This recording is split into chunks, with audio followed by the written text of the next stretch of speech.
Haleluya, haleluya.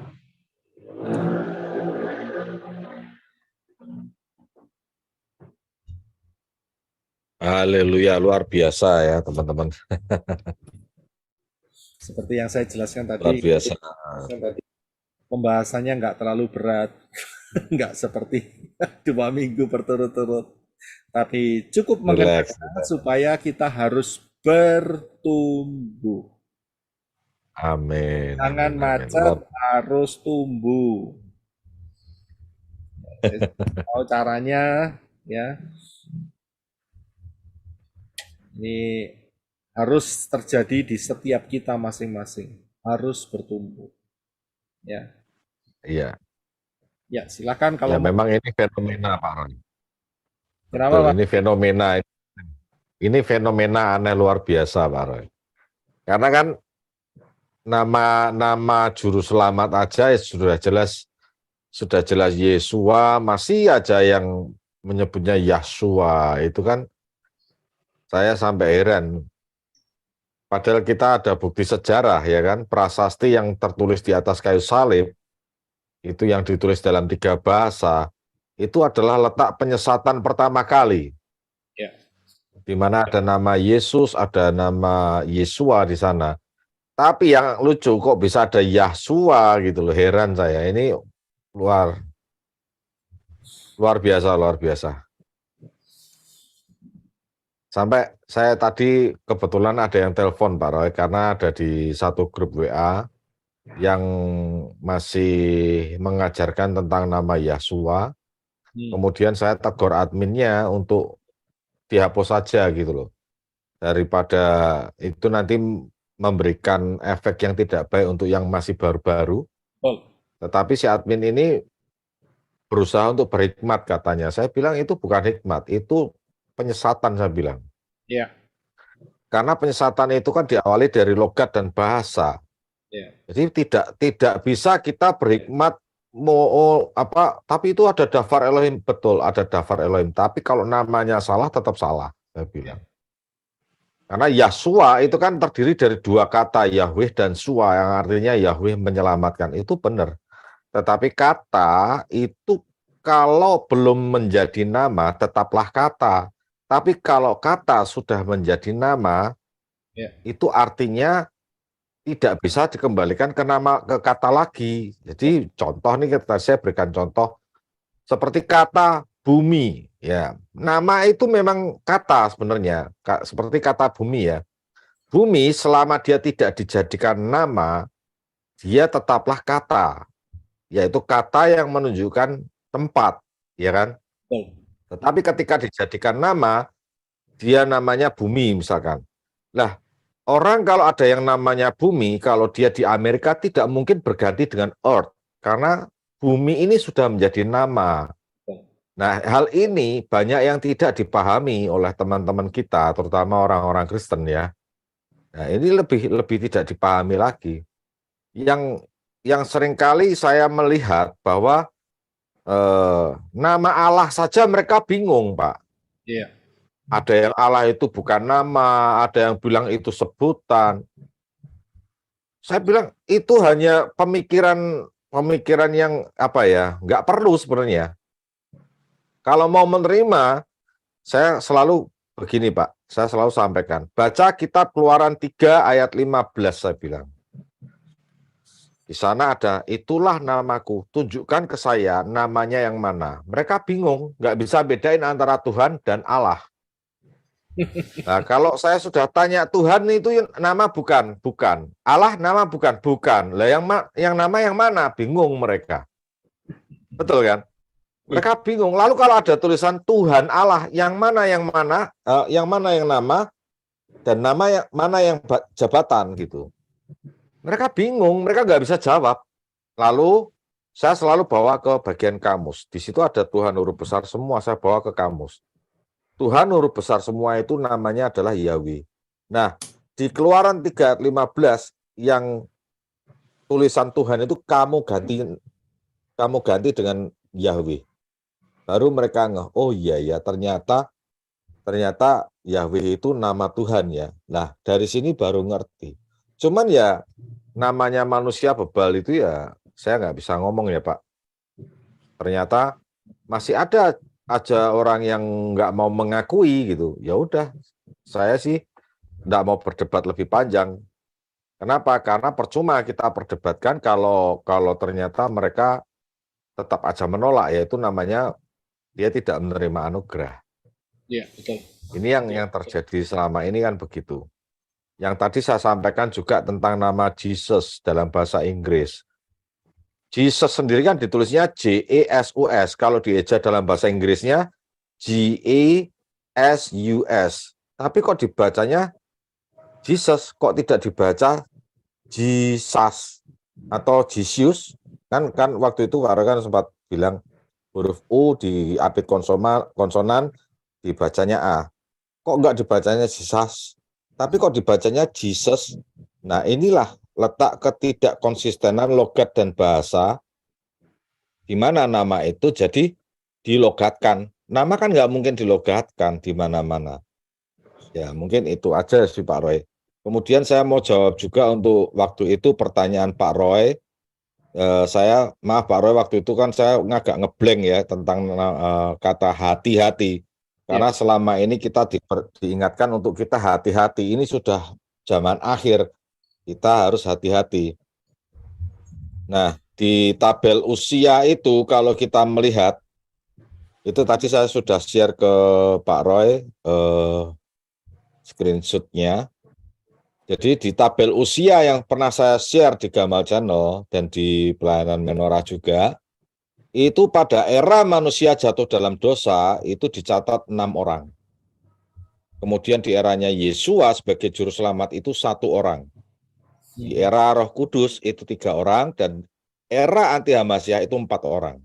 Ingat, ada 6, ada 1, ada 3, ada 4. Kita cek dari Google Translate. Angka 6134 itu kita ganti dengan abjad Ibrani. Dan keluarlah kata hati-hati. Saya akan share Pak Roy. Izinkan saya share Pak Roy. Sebentar. Ya, silakan Pak Robi. Saya akan buka dulu Pak.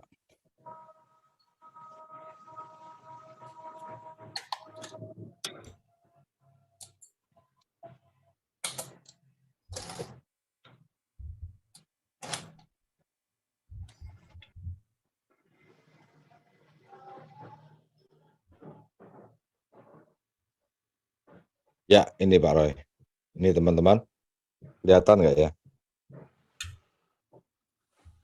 Kelihatan bro, kelihatan. Iya. Oke. Nah, 6134. 6 itu hurufnya wow, paling kiri ini. Ya, paling kiri itu 6. Huruf wow. Kemudian 1 itu alef. Ini di YouTube saya nggak, sudah muncul. Ya. Di yang angka 1 tadi kan 6, 1, 3, 4 ya, saya kasih oret-oretan. Nah, ini coba bisa buat coret-coret nih. Ya. Nah, ini 6. Ini 1. Ini 3. Ini 4. Kelihatan ya? Iya. Warnanya saya ganti aja deh. Warnanya saya ganti warna merah biar kelihatan. Ya. Saya ulang. 6. Oh, sebentar. Mana ini pensilnya?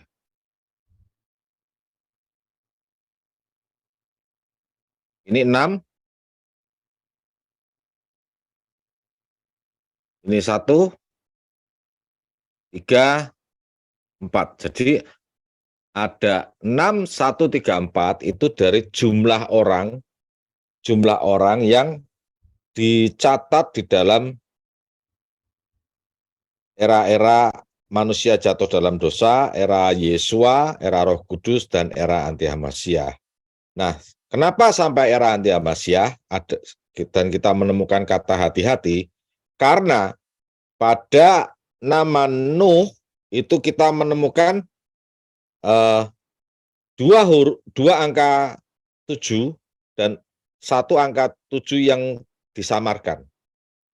Dan itu yang dijawab Pak Roy 2 minggu yang lalu, yang membuat saya sampai tercengang, sampai air mata netes, karena kenapa kok saya tidak menemukan itu, padahal kelihatan sekali bahwa angka 7 yang ketiga ada pada anaknya Nuh yang bernama Shem.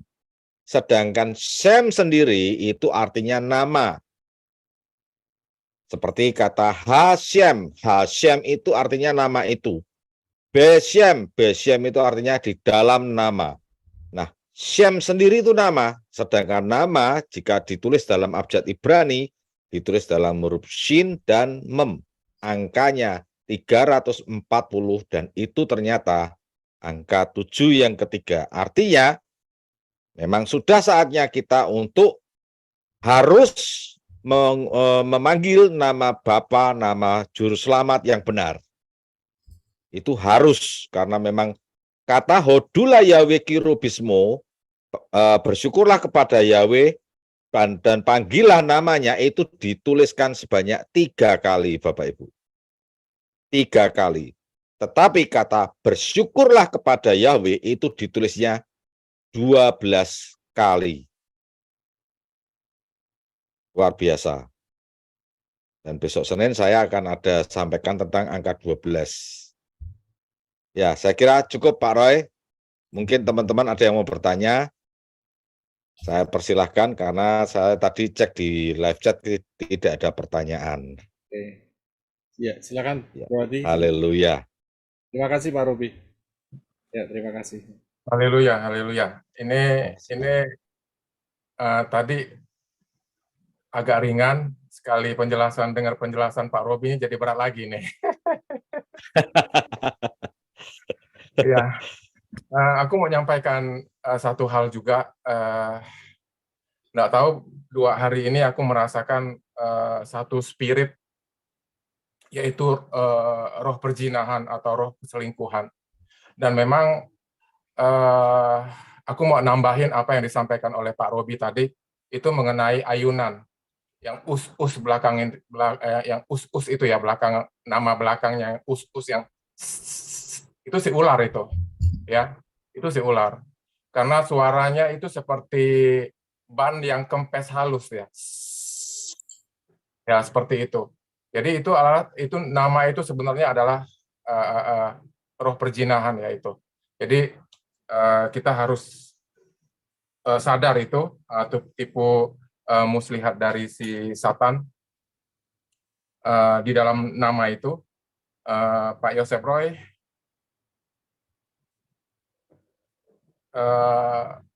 tadi pagi juga saya mendapatkan pernyataan seperti ini, Pak Yosef Roy.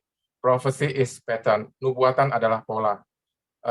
Perkatakan segala sesuatu yang sesuai dengan kebenaran firman, lewat doa kita, lewat penyembahan kita. Proklamirkan, klaim kebenaran firman Bapa Yahweh di dalam kehidupan kita, keluarga, teman, daerah kita, kota, bahkan bangsa kita, dan bahkan bangsa di dunia ini, di dalam kuasa nama dan kuasa darah Adonai Yeshua HaMashiach. Maka kita akan melihat dan mengalami kemuliaan demi kemuliaan yang Bapa Yahweh akan nyatakan di dalam kehidupan kita. Kuasa dan otoritas Bapa Yahweh di dalam Adonai Yeshua HaMashiach, di dalam Ruach HaKodes yang hidup dan nyata di dalam Adonai Yeshua HaMashiach. Amin. Jadi memang tadi Pak Yosef juga banyak membahas tentang pola. Dan hari-hari ini memang kita harus pakai pola itu, teman-teman semua. Karena seperti ini, di pelayanan kita saat ini, teman-teman, Pak Yosef, Roy, dan tim di sana, saya mendapatkan satu pernyataan, kalau ke depannya kita akan mendapatkan kasih karunia, kita akan semakin melihat kemuliaan demi kemuliaan dengan mata kepala kita sendiri untuk ke depannya. Ya, saya tidak tahu itu seperti apa dan bagaimana, tapi yang pasti saya percaya itu. Saya percaya itu. Kemuliaan dan kemuliaan yang dahsyat akan dinyatakan kepada kita. Khususnya melalui pelayanan ini, khususnya melalui komunitas ini. Bapak Yahweh begitu luar biasa ingin memberkati kita. Dan saya akan bacakan satu yang supaya kita punya fondasi ya. Karena seperti yang Pak Yosef Roy sampaikan tadi di poin keberapa tadi ya? Sebentar ya teman-teman, tentang fondasi itu.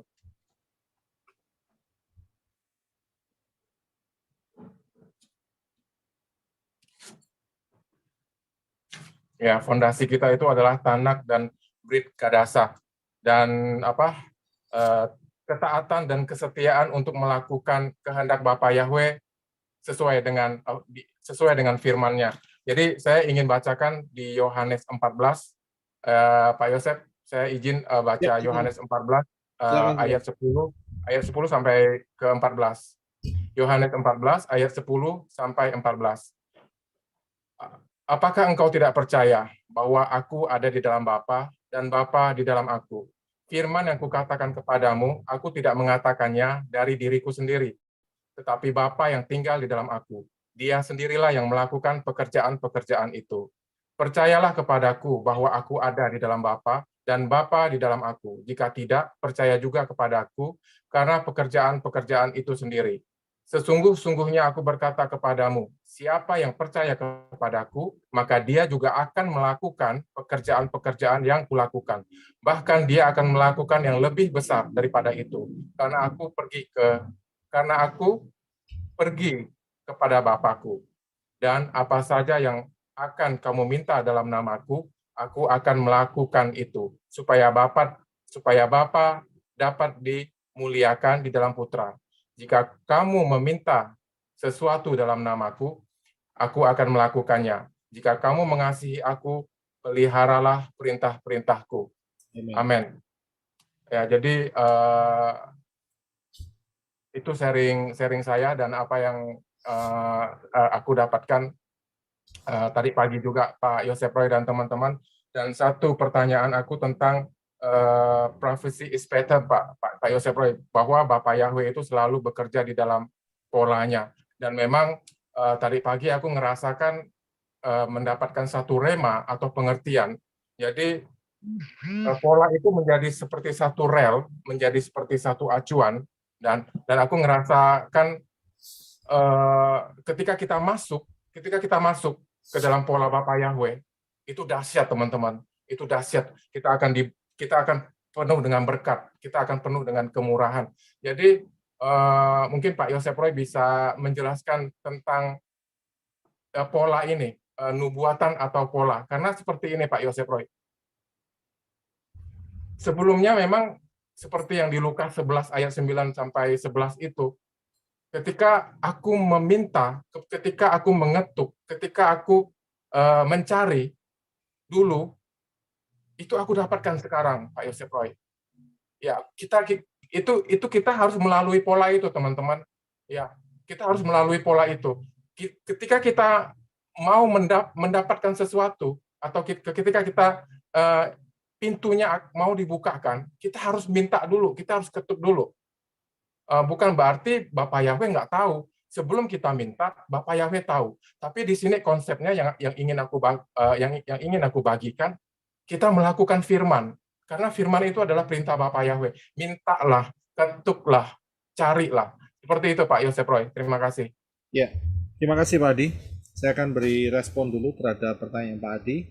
Nanti setelah ini saya akan beralih ke Arizona karena Arizona recent. Ya, jadi prophecy is a pattern itu cara Bapak Yahweh untuk bisa menyelamatkan banyak jiwa sebetulnya dalam zaman akhir ini. Itu adalah kode, salah satu kode Bapak Yahweh yang Bapak Yahweh pakai untuk bisa membuka mata orang-orang goyim. Ya sebetulnya seluruh dunia termasuk orang Israel. Tapi nggak semua orang mau percaya. Dan memang harus ada caranya. Caranya yaitu kita harus minta seperti yang dijelaskan sama Bro Adi tadi. Minta maka kita akan mendapat. Ketuk maka pintu akan dibukakan. Cari maka engkau akan mendapat. Ya. Tapi ingat jangan batasin waktu Bapak Yahweh. Saya minta kalau nggak dikasih dalam waktu 30 hari, saya nggak percaya. Itu saya bilang nggak baik. Jadi jangan dibatasin waktunya. Tetap konstan minta dan itu pasti akan diberi. Pengertian-pengertian itu. Mengenai prophecy is a pattern, yang paling gampang adalah peristiwa Noah. Kita tahu itu adalah fakta. Jadi iman kita ini adalah iman fakta.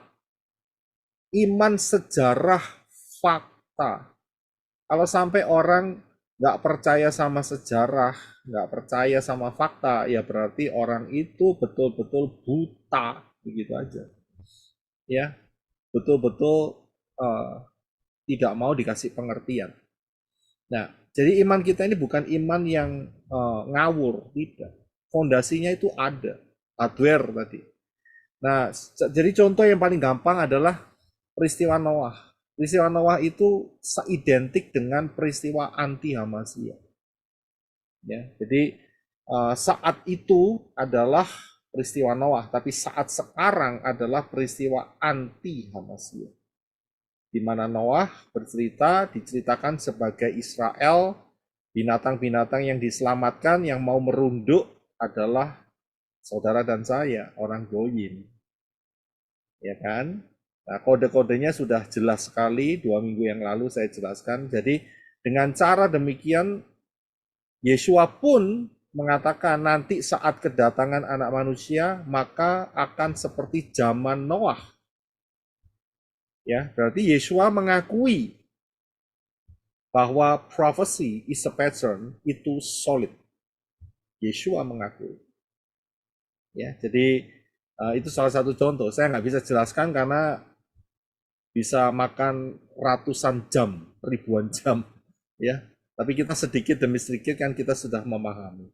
Ya, terima kasih untuk Pak Adi. Ya, silakan tuh Arizona yang raise hand, silakan. Ya, shalom saudara-saudara. Angel mau sharing sebentar tentang ada pengalaman. Waktu itu Bapak Yahweh suruh Angel diutus kepada gereja. Ada satu gereja yang gereja besar sebenarnya di Amerika yang pakai nama Jesus. Dan di saat itu, waktu Bapak Yahweh suruh Angel ke sana, mereka mengadakan worship. Dan worship mereka pakai nama Jesus, kan? Terus akhirnya waktu kita worship itu Angel bahasa roh dan di situ Angel worship dan Angel penglihatan.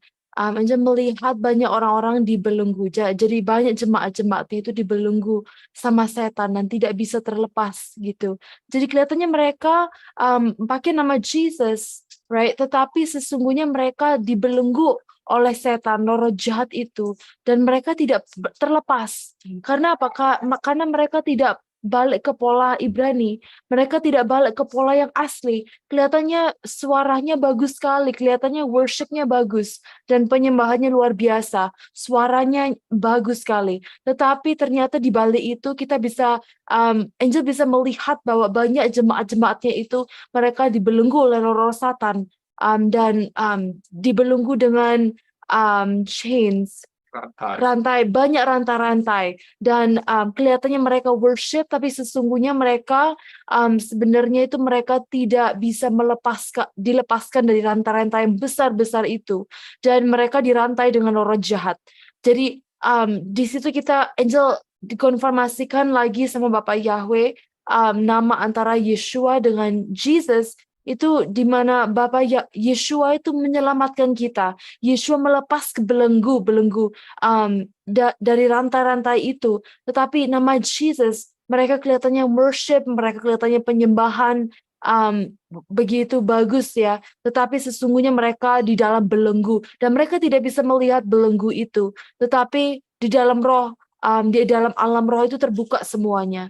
Jadi di situ kita bisa mengerti. Dan juga Angel mau tambahkan juga bahwa kenapa salah satunya bisa begitu? Karena apa? Banyak orang Kristen melihat Yesus itu menentang hari Sabat. Kalau kita melihat secara prinsip-prinsip orang Kristen, mereka terhadap Sabat mereka menentang. Karena apa? Mereka menganggap Yesus itu menentang hari Sabat. Tapi sebenarnya ya Yeshua itu dia tak melakukan hari Syabat. Right? Setiap minggu Syabat diadakan sama Yeshua. Dan Yeshua tidak menentang hari Syabat. Cuman yang ditentang itu apa? Prinsip-prinsip orang Yahudi waktu itu. Jadi bukan hari Syabatnya yang ditentang, bukan. Tetapi prinsip-prinsip yang pola yang prinsip-prinsip yang dari orang Yahudi itu, mereka prinsipnya salah, begitu. Jadi di sini kita bisa melihat perbedaannya juga. Yeshua yang kita percayai, dia mengadakan hari Syabat. Dia Tuhan atas Syabat. Tetapi Yesus itu menentang hari Syabat. Jadi kita bisa melihat perbedaan di situ. Ya, juga Anja juga dikasih tahu apa pendetanya. Bapak Yahweh suruh Anja kasih surat sama pendetanya itu, dikasih tahu bahwa dia akan tertinggal. Tapi satu hari dia akan harus mengabarkan nama Yeshua karena dia akan ingat. Dari situ itu dia tahu nama Yeshua, tetapi dia tidak mau pakai gitu karena dia takut juga karena posisi dia gitu.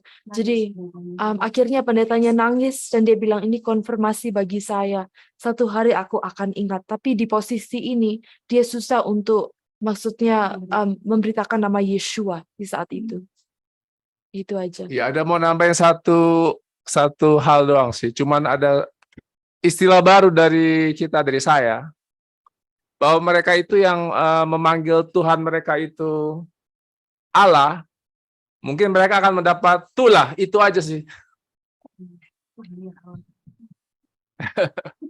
Jadi ya kalau mereka tetap bersikeras memanggil si A, ya identikkan dirinya dengan mendapat tulah itu aja lah. Gitu aja Pak Yosef. Iya, terima kasih untuk istilah barunya, Brother Henok. Iya, terima kasih untuk Angel buat kesaksiannya. Ya, itu memang nyata. Dan tadi saya sempat dengar Pak Adi, Bro Adi ngomong apa itu namanya, ular mendesis. Ya, kan kita tahu bahwa angka gematrianya adalah 666.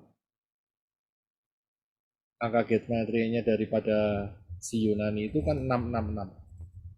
Ya, 666. 666. Nah, kalau 666 berarti kan 6 ditambah 6 ditambah 6 itu kan sama dengan 18. 18 kalau dibuat satu digit berarti 1 ditambah 8, 9. 9 itu huruf tet. Karena itu ular mendesis. Ya kan? Yang belakangnya us-us itu tadi. Begitu. Ya, kita tidak mendiskreditkan mereka, akan tetapi mereka seharusnya harus mengerti bahwa untuk keselamatan harus kembali ke pola Ibrani, yaitu Yeshua, yang hurufnya hanya 4 dan mempunyai kepala 7. Ya kan? Baru bisa selamat. Begitu. Karena nama itu diberikan oleh Gabriel, ya, saat ketemu dengan Miriam, dia tidak ngomong Yunani, tidak. Gitu. Ya, terima kasih. Ya, jadi memang angka gematria finalnya adalah 9. Dan saudara tahu yang saya ingin tambahkan sedikit, saudara ngerti soal red heifer ya? Red heifer, ya. Kan terakhir beritanya kan red heifernya itu waktu di resminya itu kan 5 itu kan dikirim dari US. Sebelumnya ada 2, nggak tahu dari mana. Tapi yang 5 itu dikirim dari US. Nah, ada satu peristiwa sebelum berita itu muncul. Ada satu peristiwa sebelum berita official, karena itu sangat dirahasiakan. Jangan sampai gagal, gitu loh. Jadi mereka sampai di Israel baru mereka expose bahwa mereka mendapat red heifer 5 dari US. Nah, ada satu peristiwa, ini yang sebetulnya yang harus bersaksi si Angel, karena dia yang ngalami, dia ke sana. Angel, silakan saksi Angel. Nah, kamu saksi nak? Mana ini? Angel.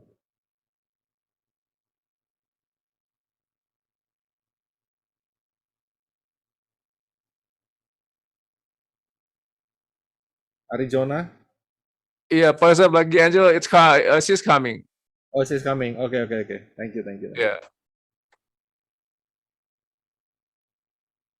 Ya, kita tunggu sebentar. Jadi ada satu peristiwa sebelum officially Red Heifer itu diumumkan di Israel bahwa mereka mendapat kiriman 5 langsung dari Amerika. Dan di Amerika pun mereka sudah menginterview bahwa lembu merah itu sudah pest quality control. Ya, kalau barang itu namanya pest quality control. Ya toh? Jadi mereka sudah cek sebelum mereka kirim ke Israel, mereka sudah pastikan bahwa semuanya merah. Ya, mereka sudah pastikan. Ya, silakan Angel. Ya, shalom lagi. Jadi waktu itu Bapak Yahweh suruh Angel ke Texas. Terus Bapak Yahweh kasih tahu Angel bahwa ini akan menjadi titik darah terakhir di waktu saat Angel visit di sana. Padahal Angel sebenarnya juga nggak pernah ke sana. Tapi Bapak Yahweh suruh Angel ke sana di saat itu. Dan Bapak Yahweh suruh Angel kirim surat waktu itu. Dan surat itu ada gambar Noah Ark, dan Bapak Yahweh suruh Angel untuk mengingatkan mereka bahwa Yeshua akan datang segera dan akan menyelamatkan mereka, begitu. Dan di saat itu Angel tidak terlalu mengerti apa titik darah itu. Ternyata kemudian hari Papi baru berkata bahwa Red Heifer itu ada di Texas waktu itu dikirim ke Israel, begitu. Ya, terima kasih Angel. Jadi jauh sebelum peristiwa diumumkan oleh berita dunia bahwa ada kiriman dari Amerika 5 Red Heifer, ya, dan itu dari Texas, ya, dari Texas. Jaraknya jauh kalau dari tempat kita sekarang. Jadi Angel disuruh ngirim ke salah satu kehilat di gereja di situ, ngirim surat dan dikasih tahu bahwa ada penumpahan darah dari tempat ini. Nah, lama kemudian berita itu muncul bahwa Red Heifer itu dari Amerika, dari Texas. Spesifik sekali. Ya, spesifik sekali. Dan saya percaya dapatnya 5 lagi. 5 kan huruf H. Lihatlah. Ya, lihatlah. 5 itu huruf H. Perhatikanlah, lihatlah. Apakah ini satu kebetulan? Kita harus waspada. Berjaga-jaga. Ya, haleluya. Ya, silakan. Terima kasih untuk Angel yang memberikan kesaksiannya. Saya mau tambahkan sedikit Pak Roy. Ya, silakan Pak Roy. Saya teringat tadi begitu Angel menyampaikan tentang pendeta yang tidak mau memanggil nama Yesua tadi ya. Betul ya? Iya. Saya diingatkan teman saya pernah ngomong gini. Ingat, pendeta itu kalau dia takut memberitakan kebenaran dan dia hanya mau aman-aman saja saat dia tidak menyampaikan kebenaran karena dia takut ditinggal oleh jemaat, itu artinya mereka itu adalah, kita buka Kejadian pasal 3 Pak Roy. Kejadian 3. Oke, silakan Pak Roy. Bentar Pak, ini kok bergeser nih kayaknya. Ya, Kejadian pasal 3 ayat yang ke-14. Saya bacakan. Silakan. Lalu Yahweh Elohim berfirman kepada ular itu, karena engkau berbuat demikian, maka terkutuklah engkau lebih daripada segala binatang ternak dan lebih daripada setiap binatang buas di padang, dan engkau akan menjalar dengan perutmu, dan engkau akan makan debu seumur hidupmu. Bicara tentang ular, itu makanya berjalannya dengan perut. Nah, ini bicara pendeta, gembala, semua orang-orang yang tidak memanggil atau tidak mengajarkan kebenaran nama Bapa di dalam Yeshua Masia, ya tahu sendiri Anda adalah ular. Bukan saya mengatakan, tapi kitab suci yang mengatakan. Silahkan, mari. Waktunya sudah tidak lama lagi, Bapak Ibu ya. Jadi, rendahkan hati, belajar, dengarkan suara Roh Kudus. Firman sudah mengatakan kalau Anda takut kehilangan jemaat, takut dipecat sinode, Anda adalah apa teman-teman? Akash. Nahas. Haleluya. Silahkan. Terima kasih Pak Roy.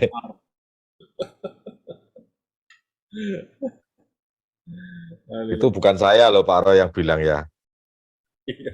Yang bilang kitab suci, betul Pak Roy ya? Ya, betul. Haleluya. Ya, ada lagi yang mau bertanya? Ya, silakan, Sister Maya, silakan. Shabbat Shalom semuanya. Shalom. Dapat shalom. Oh, boleh saya hanya menambahkan satu kesaksian Pak Roy, jadi bukan bertanya. Ya, silakan. Boleh ya Pak? Ya. Dalam minggu ini, 5 hari yang lalu sebenarnya saya sudah mendengar dari Roh Kudus berbicara bahwa saya harus melakukan deep wound healing kepada anak saya. Anak saya sekarang umur 11 tahun, tapi karena dia trauma dibully waktu di sekolah yang lama, jadi Bapak Yahweh mengingatkan saya untuk mengadakan deep wound healing kepada dia.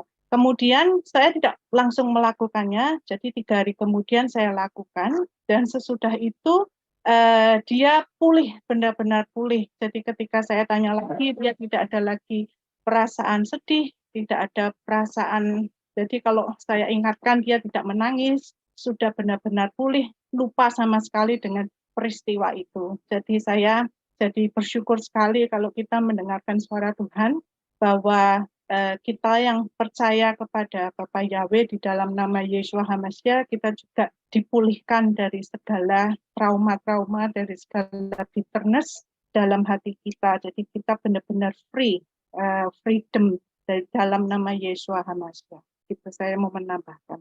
Terima kasih Pak. Haleluya. Ya, betul.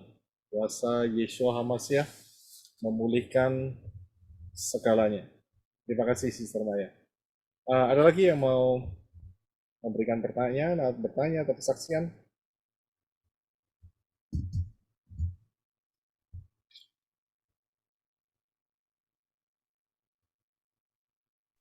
Pak Yosef Roy, kalau nggak ada, ini di live chat banyak pertanyaan Pak Roy. Oh ya, saya enggak. Nah, bisa tolong bantuin saya tuh baca Pak Bro Adi? Ya bisa Pak Roy, ini dari kita mulai dari Pak Puji Irawan terlebih dahulu. Pertanyaan saya, apakah jika seorang yang sudah bongkar pondasi lama, namun masih berkutat di karakter lama, dan cenderung jadi sandungan untuk orang lain, layak ikut rapture, dan apa kriteria detail untuk rapture? Seperti itu Pak Roy. Ya, terima kasih Bro Adi. Terima kasih untuk pertanyaannya Pak Puji. Ya, jadi fondasi kalau keliru ya harus dibongkar. Dengan dibongkarnya fondasi, langkah berikutnya adalah aplikasinya. Aplikasinya di mana? Aplikasinya yaitu karakternya dia. Itu harus sesuai dengan fondasinya. Kalau fondasinya sudah benar, ya karakternya harus juga mengikuti yang benar. Tapi kalau karakternya salah, berarti ada yang salah. Begitu. Ya, kenapa kok sampai karakternya masih menggunakan jubah yang lama? Ya, jadi itu yang harus diperhatikan, itu harus diperbaiki. Ya, jadi nggak boleh dibiarkan seperti itu. Karena apa? Karena karakter itu akan terbentuk dan membentuk kebiasaan. Ya, dan itu kalau kebiasaan buruk, maka bisa dilihat orang ini tidak mempunyai buah yang sesuai dengan kebenaran firman. Nah, kalau nggak punya buah, maka apa yang dikatakan Yohanan Pembaptis, kalau kamu tidak menghasilkan buah, kapak sudah tersedia di akar, akan ditebang, dan setelah itu akan dibuang. Ya, jadi hati-hati. Ya, jadi hati-hati. Tadi sudah disaksikan oleh Sister Maya bahwa Yeshua mampu mengubah ya apa yang menjadi luka hati, apa yang menjadi apa itu namanya masalah kejiwaan dan sebagainya. Dan Yeshua sanggup mengubah yaitu karakter-karakter yang buruk. Ya, jadi itu harus diperhatikan. Ya, jadi masuk rapture, ya nunggu instruksi di atas. Ya, saya nggak bisa tahu karena saya nggak tahu kehidupan saudara sedetail-detailnya dan juga saya bukan hakim. Ya, saya hanya pemberita yang memberitakan inilah rencana Bapak Yahweh. Ya. Nah, hakimnya siapa? Hakimnya adalah Bapak Yahweh sendiri. Ya. Rapture atau tidak rapture, ya, itu dia. Ya, jadi kita harus waspada. Ya, terima kasih. Ada lagi pertanyaan, Bro Adi? Ada lagi Pak. Ini pertanyaannya menarik ini Pak. Dari Pak Julian Werori ini dari Kalimantan Tengah ini.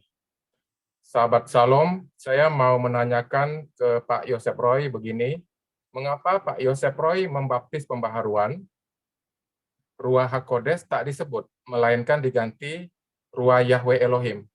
Demikian Pak Roy. Ya, terima kasih untuk pertanyaannya Pak Julian. Jadi Ruach HaKodes itu bahasa Ibrani. Roh Kudus itu bahasa Indonesianya. Bahasa Inggrisnya adalah Holy Spirit. Ya. Mengapa saya lebih condong menggunakan Ruach Yahweh Elohim? Karena Yeshua juga mengatakan bahwa aku akan minta kepada Bapa untuk memberikan penolong yang lain, yaitu roh yang keluar dari Bapa. Dan roh itu adalah Ruach Yahweh Elohim itu sendiri. Jadi saya memberikan lebih spesifik. Dan saya yakin kapan hari ada pembahasan Pak Robi ya, bahwa Ruach Yahweh Elohim itu angka gematrianya totalnya 8. Betul kan? Ruach Yahweh Elohim. Ya, jadi Ruach HaKodes juga. Tetapi dengan saya menggunakan Ruach Yahweh Elohim, itu saya tidak menyalahi mengenai Ruach HaKodes. Tetapi saya memberikan lebih spesifik dan nama Yahweh melekat di orang itu juga. Ya, jadi itulah alasannya. Saya lebih condong, lebih suka dengan menggunakan Ruach Yahweh Elohim, rohnya Bapak Yahweh sendiri. Ya. Oke, terima kasih, itu jawaban saya. Ada lagi Pak Adi? Ada Pak Yosef Roy, ini dari Sister Christina Nina, tapi aku mohon Sister Christina Nina bisa teks kembali pertanyaannya, karena ini dia pakai nama Yunani ini. Silakan Sister, kalau mau bertanya silakan, tulisannya harus benar.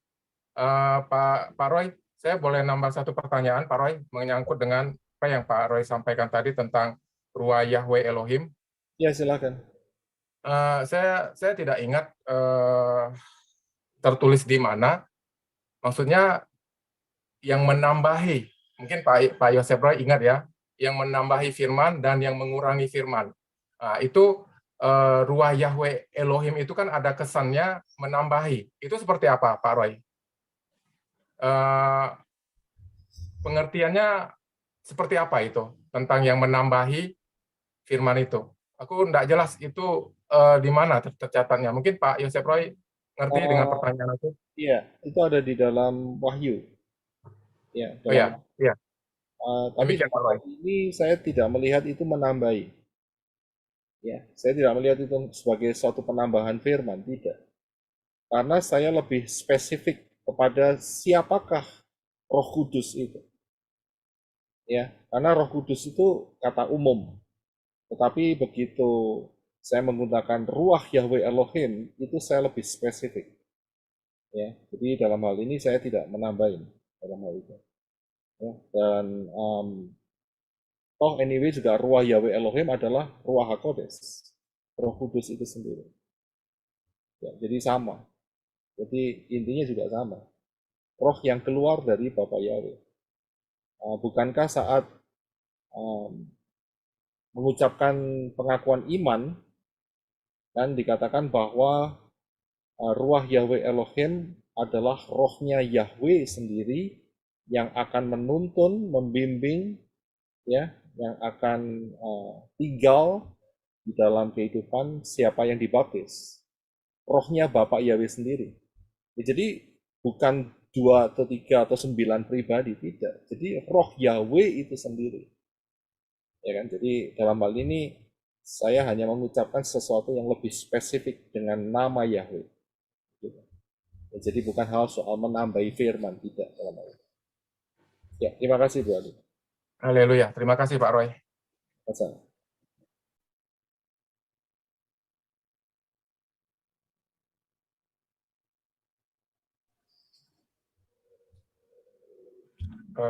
Silahkan teman-teman bagi yang mau bertanya di live chat udah nggak ada ini Pak Roy. Nggak ada ya? Ya.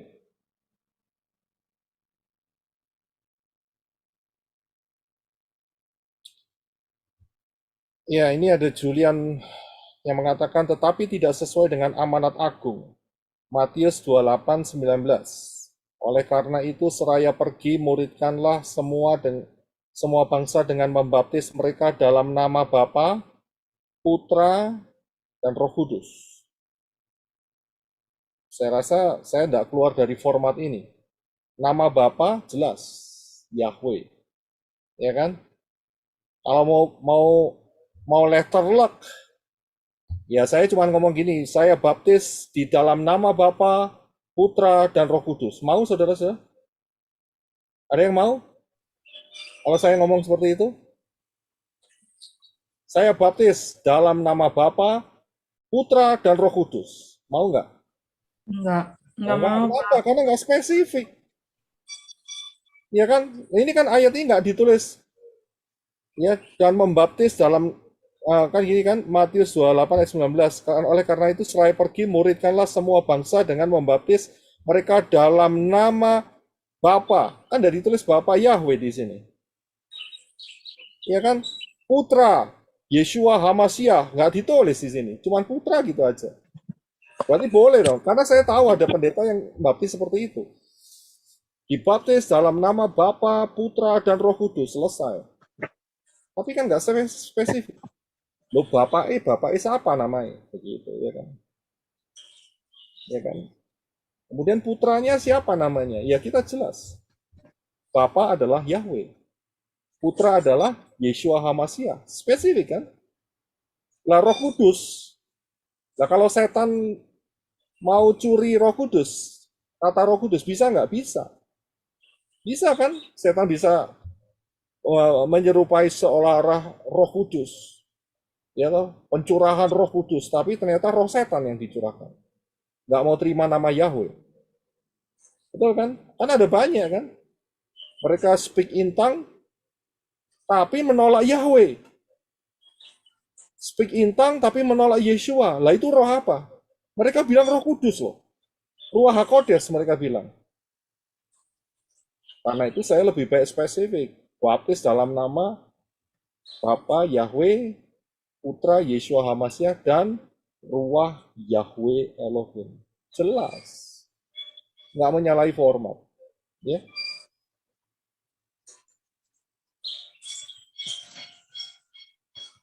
Mungkin saya akan tambahkan Pak Roy, ini yang seringkali menjadi pertanyaan teman-teman yang baru-baru terutama ya. Ya, silakan. Kalau masalah baptisan itu kalau kita tanya, kamu dibaptis di dalam nama siapa? Di dalam nama Allah Bapa, Allah Putra, dan Allah Roh Kudus. Pertanyaannya, Allah Bapa itu namanya siapa? Allah Bapa ya Allah Bapa. Allah Putra Yesus. Saya kaget, loh. Masa iya?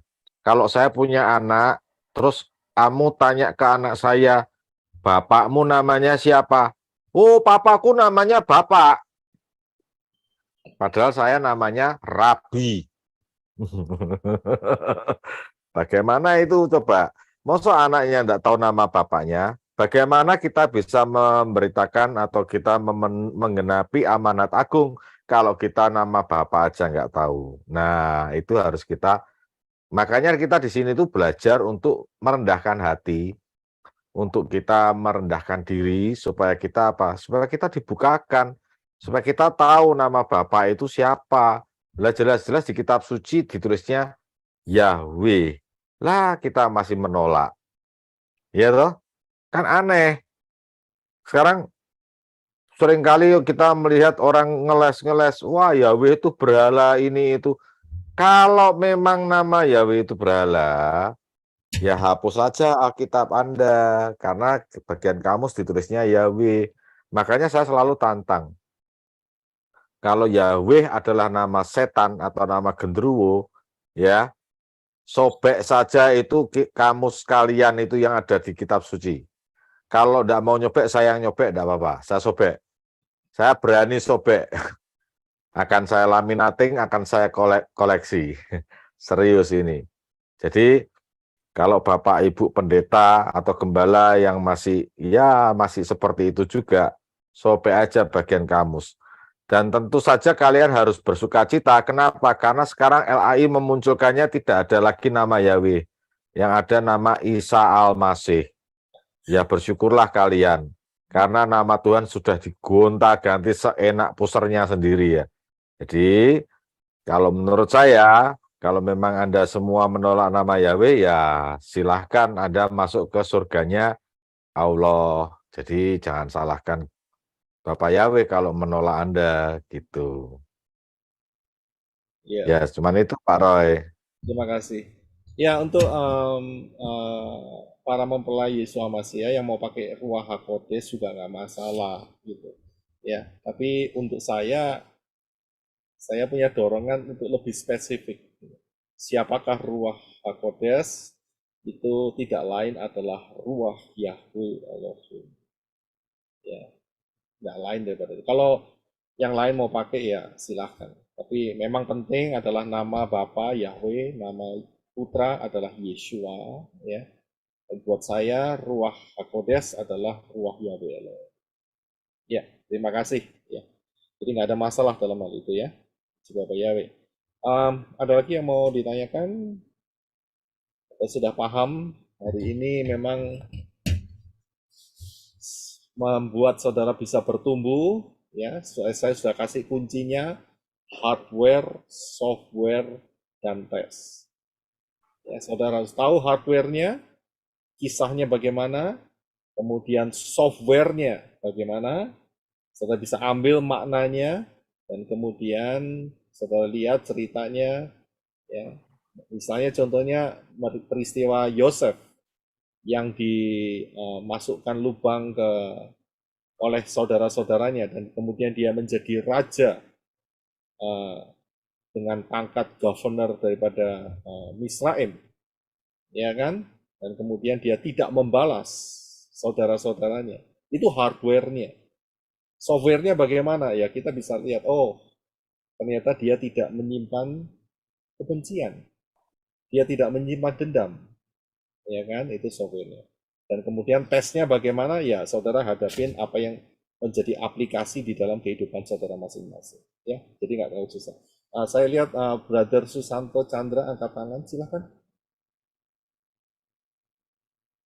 Oh iya, shalom, shalom Bapak Roy. Shalom, shalom Susanto. Halo. Ya. Yang pertama saya mengucapkan terima kasih, saya sudah bisa bergabung di pelayanan menorah. Iya. Saya sudah ikuti dengan pengajaran dari Bapak Roy. Jadi pertanyaan saya Pak ini, jadi memang selama saya ibadah itu di gereja-gereja lain itu memang sudah didoktrin, pengajarannya itu sudah kurang lebih 2000 tahun yang lalu itu memakai kata dalam nama Yesus, dan di pembaptisan itu dalam nama Bapa, Putra, dan Roh Kudus. Jadi artinya tidak menyebut spesifik. Dan saya juga waktu dibaptis itu tidak menggunakan nama Bapa Yahweh, Yeshua Hamashiach, dan Ruah Elohim. Dan biasanya juga yang lalu-lalu itu kalau berdoa hanya dalam nama Yesus saja, Pak. Jadi tidak menyebut di dalam nama Yeshua Hamashiach. Jadi kalau untuk yang lalu-lalu kita pengajaran dari gereja-gereja yang sudah didoktrin itu, Pak, apakah dalam kitab berdoa itu tidak didengar atau tidak diterima oleh Yeshua Hamashiach, begitu, Pak? Ya. Ya, oke. Terima kasih untuk pertanyaannya, Pak Susanto. Jadi begini, di dalam roda kehidupan ini ada fase. Ya, kita ngerti fase ya, fase. Jadi ada fasenya. Nah, memang harus diakui bahwa 20 tahun atau lebih yang lalu, itu fase nama Yahweh di dalam Yeshua itu belum sekuat hari ini. Kalau mau tahu, 30 tahun yang lalu bahkan tidak ada. Iya kan? Dan terbukti orang pertama yang memberitakan nama Yahweh ya untuk Indonesia secara menyeluruh adalah Dr. Suradi. Saya ketemu dengan beliau. Ya. Dan setelah itu berkembang. Kemudian Papi Lukas dapat anugerah untuk penyebaran nama Yahweh dengan institusi gereja. Itu luar biasa, lebih luas lagi. Nah, kita harus lihat fase ini. Jadi pada saat sebelum itu dibukakan, ya, orang yang mengenal keselamatan itu melalui Yesus. Saat itu adalah tingkat tertinggi pengertian manusia saat itu, karena belum terbuka. Ya, dalam hal ini tidak bisa disamakan dengan posisi sekarang. Nggak bisa. Bedanya di mana? Bedanya di sini. Kalau satu meterai belum dibuka dan sudah terbuka, itu beda jauh. Paham ya? Kalau satu meterai belum dibuka, pasti kita tidak bisa melihat isi buku itu karena dimeterai. Tapi kalau sudah waktunya untuk dibuka, maka kita tidak bisa mengatakan saya milih posisi sebelum dibuka. Nggak bisa. Karena sudah dibuka rahasia ini. Ngerti ya? Jadi dalam hal ini kita harus jeli dan hati-hati. Nah, sekarang ini Yeshua pernah mengatakan bahwa akan terjadi pemulihan segala sesuatu. Itulah meterai. Waktunya kapan untuk Indonesia? Anggaplah saat itu Pak Suradi yang bawa. Sekitar tahun 2000-an, kalau nggak salah. Ya, sekitar tahun 2000-an, startnya. Nah, meterai itu dibuka. Mulai saat itu internet nggak seperti gila-gilaan seperti sekarang. Nggak gila-gilaan. Sekarang ini kan luar biasa. Udah pakai AI lagi, cepat lagi. Ya kan? Saat itu masih terbatas. Dan yang mendengar hanya lingkungan kecil saja. Dan cara penyebarannya pakai traktat lagi. Pakai buku-buku kecil. Itu saya dapat satu. Ya kan? Caranya seperti itu. Beda dengan sekarang. Tapi itu sudah dimulai. Nah, masa kita ini adalah masa transisi. Ya sebetulnya sekarang sudah lewat. Ya, akan tetapi masa kita ini masih termasuk masa transisi, di mana meterai itu sudah terbuka dan efeknya itu luas sekali. Nah, saat inilah maka pengenalan akan nama Tuhan yang disembah oleh Abraham, Ishak, dan Yakub itu betul-betul dipahami, yaitu Yahweh. Nah, disinilah titik kritikalnya. Ya, karena apa? Saya yakin pendeta-pendeta itu belajar. Tapi masalahnya saat mereka masuk di dalam mengajarin jemaatnya, mereka nggak mau pakai. Sehingga jemaatnya ikut ketipu sekalian. Ikut dibutakan sekalian. Nah, saat pengajaran ini merambah di dunia maya, internet seperti sekarang, ya kan? Mereka dengan gampang mengeklaim bahwa ini sesat. Padahal ini mereka pelajari nama Yahweh. Ya, nah disinilah titiknya. Saat orang itu sudah tahu dan dia mengambil keputusan, enggak, aku tetap pakai yang lama. Ya udah, berarti dia menutup pintu untuk pengenalan akan nama Yahweh. Saya kasih tahu berulang-ulang di saat kebaktian. Di dalam alam roh itu mekanismenya cepat. Jadi kalau saudara tutup pintu pengenalan, maka otomatis pintu kebohongan itu otomatis terbuka. Ingat ya. Jadi kalau pintu pengenalan akan yang benar itu ditolak alias ditutup, maka otomatis itu pintu kebohongan terbuka. Jadi orang yang memutuskan untuk tidak mau berdoa kepada Yahweh yang benar, padahal dia sudah dikasih pengertian, ya, maka disitulah, ingat loh, malaikat dan setan itu lihat, sama-sama punya buku catatan, dicatat, orang ini nolak, yang boleh masuk adalah roh yang menyesat, masuk. Saat itu, setiap doanya tidak akan langsung ke Yeshua. Sebelumnya, sebelum dia mengerti, mungkin bisa masuk ke Yeshua. Tapi setelah itu, dia doa-doanya dia tidak akan masuk ke Yeshua. Masuknya ke malaikat-malaikat yang jatuh. Ya. Dan malaikat-malaikat yang jatuh itu, saudara jangan berpikir hitam, serem, gondrong, atau berbulu, hitam, jelek, begitu. Tidak. Firman sendiri mengatakan mereka menyerupai malaikat-malaikat terang. Ya. Jadi bisa jadi dapat penglihatan, oh modelnya kok seperti Yesus, terang. Tapi sebelumnya, 2 hari sebelumnya dia nolak Yahweh.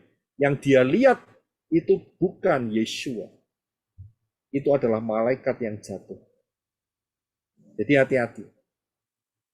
Nah, kalau kita sudah menerima pengenalan akan nama Yahweh, nama Yeshua HaMashiach, ya ini benar. Harus meninggalkan. Ini prinsip roh. Kalau nggak ditinggalkan, itu akan ngikut terus. Celah itu masuk, ngikut. Harus tinggalin. Harus dilepaskan. Maka itu harus dibaptis di dalam nama yang benar. Dibaptis dalam nama Yahweh, di dalam nama Yeshua, dan di dalam ruah Yahweh Elohim. Spesifik. Jelas. Ya. Itu sangat-sangat kritikal, sangat-sangat penting. Karena dunia alam roh itu lebih canggih dari komputer kita sekarang. Lebih canggih. Dan lebih berbahaya. Jadi kita harus hati-hati. Ya, bisa dipahami, Pak Susanto? Terima kasih banyak penjelasannya Pak Roy. Haleluya, haleluya. Ya, jadi begitu mengerti harus masuk di dalam pola yang benar. Ya, terima kasih Pak Susanto. Tadi saya lihat Pak Slamet angkat tangan terlebih dahulu. Silakan Pak Slamet, silakan. Nanti yang setelah ini Ibu Elizabeth dan Pak Mahlon. Ya, silakan. Silakan Pak Slamet. Mic-nya harus dibuka.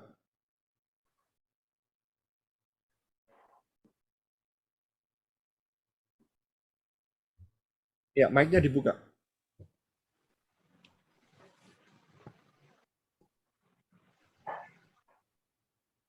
Mic-nya belum, udah, oke. Ya. Shalom Pak Slamet. Ya, halo Pak Rowi, Pak Robi dan saudara sahabat semua. Shalom. Ya. tertarik untuk bicara hari ini. Kelihatannya sepertinya fokusnya di Trinitas, Pak ya. Tadi saya menanggapi itu Pak, yang dari Kalimantan Tengah Pak ya. Mungkin itu karena apa ya?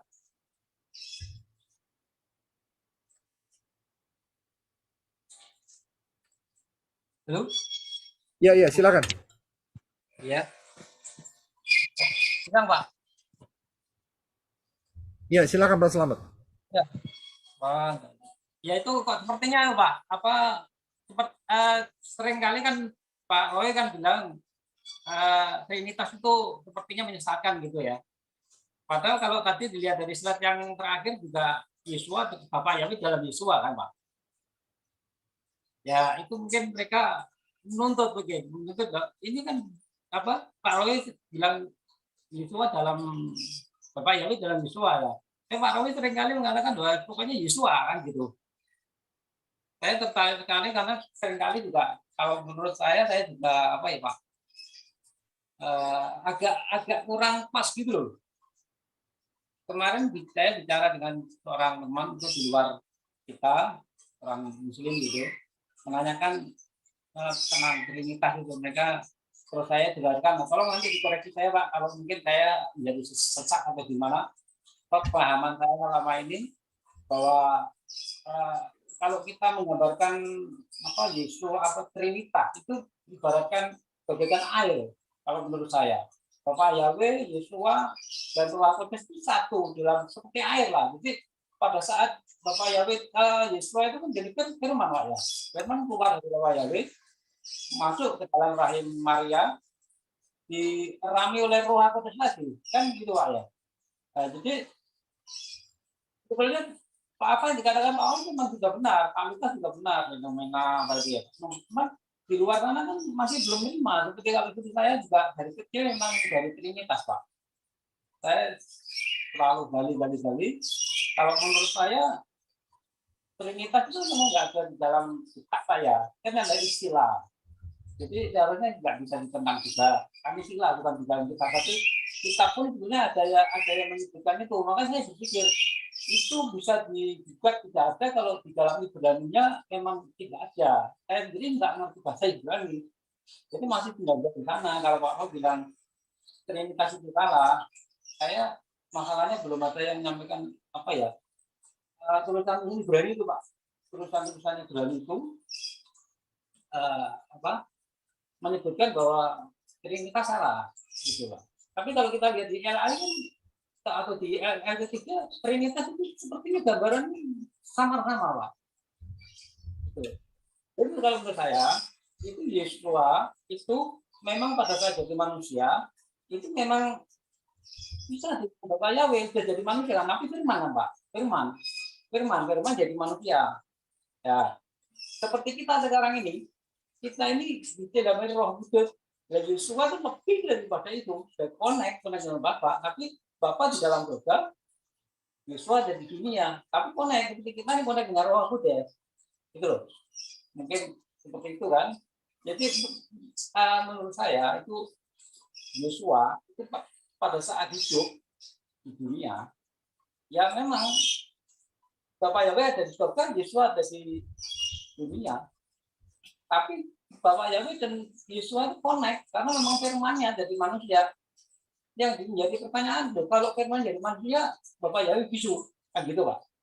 Tapi padahal enggak, sebagian firman terbukti pada saat Yesus dibaptis, ada suara di surga mengatakan bahwa inilah anakku yang kukasih, kepadanya aku berkenan. Berarti Bapak Yahweh kan enggak bisu, cuma sebagian firman seperti air tadi, bagian airnya jadi manusia. Lalu setelah Yesus itu disalib, mati, bangkit, masuk ke surga, kembali menyatu dengan Bapak Yahweh, satu air Pak. Jadi nggak bisa lagi lihat mana Yesus ada di sudah di dalam Bapak Yahweh. Menurut saya seperti itu. Dan sekarang Roh Kudus diturunkan oleh Bapak Yahweh. Nah, itu bukan berarti juga di surga ada Roh Kudus. Dan ini Roh Kudus sangat amat kompleks sekali menurut saya. Roh Kudus itu selalu ada. Dan Bapak Yahweh jadi connect seperti kita tadi Pak. Kita mendapatkan nilai dari Bapak Yahweh cuma karena kita terbatas, kalau kita melakukan kesalahan tidak sesuai dengan firman Bapak Yahweh, roh kita pergi. Ya kan? Tapi kalau kita connect, selalu ada kan, selalu connect seperti Yesus itu lebih sempurna. Karena memang Yesus itu firman dari manusia, dan Yesus dengan Bapak Yahweh satu. Tapi Yesus itu pada saat hidup belum disalib, ya ada Yesus sendiri, Bapak Yahweh di surga. Karena surga nggak pernah kosong kan. Hanya connect aja, connect rohnya tadi. Ya itulah Pak, terangkan saya silakan tolong ditanggapi, dijelaskan lebih jelas lagi Pak. Saya sebenarnya menurut pahaman saya selama ini seperti itu, dan orang luar sana kan belum begitu banyak memahami Pak. Seringkali mereka masih menentang. Menurut saya seperti itu Pak. Iya, iya. Terima kasih Pak Selamat. Connect sekali dengan ajaran Pak Roy, dengan Pak Lukas, dengan yang kelompok ini pas, benar. Semua mereka aja yang paham gitu. Iya. Terima kasih. Jadi ya, oke, saya bisa menangkap apa yang diungkapkan Pak Slamet. Jadi begini, manusia itu seringkali tidak bisa melihat kekuatan daripada Yahweh. Dimensi kekuatan alam roh. Itu manusia hanya berpikir sebatas apa yang dia lihat, apa yang dia dengar, dengan apa yang dia katakan. Kalau satu, ya satu. Begitu. Ya. Jadi kalau mereka diajak berpikir untuk dimensi alam roh, banyak manusia nggak mampu. Tapi anehnya, ya, pengajar istilahnya orang-orang yang main perdukunan itu paham bagaimana dimensi alam roh itu bisa melipat gandakan dirinya. Dan setiap pelipatan ganda dirinya sendiri itu dia bisa bergerak seperti apa adanya. Ya. Jadi bukan seperti robot yang pakai remote control, tidak. Itu dimensi alam roh itu bisa seperti itu. Ya. Nah, sedangkan saat menghadapi firman, maka dibuatlah konsep seperti sudut pandang manusia, yaitu Trinitas tadi, yang sebetulnya tidak ada. Ya, karena yang ada hanya Yahweh yang turun ke dunia di dalam rupa manusia. Ya. Dan kemudian mati, bangkit, pakai tubuh kemuliaan, kemudian tetap menjadi wakil manusia di dalam tubuh kemuliaan, dan kemudian ruah Yahweh Elohim diturunkan kepada saudara semua. Itu mereka nggak mampu untuk melihat. Ya, jadi satu tetap pribadinya tetap satu, nggak banyak. Ya, jadi dalam hal ini kalau pakai kata Trinitas ya keliru. Ya, jadi sangat jelas sekali bahwa inilah yang disebut sebagai Echad. Ya, Echad. Ya, terima kasih untuk Pak Slamet. Ya, jadi kita harus paham mengenai iman kita. Kita menyembah Elohim yang satu, Echad, tapi yang penuh kuasa, yang mampu, ya, di dalam dimensi apapun dia sanggup.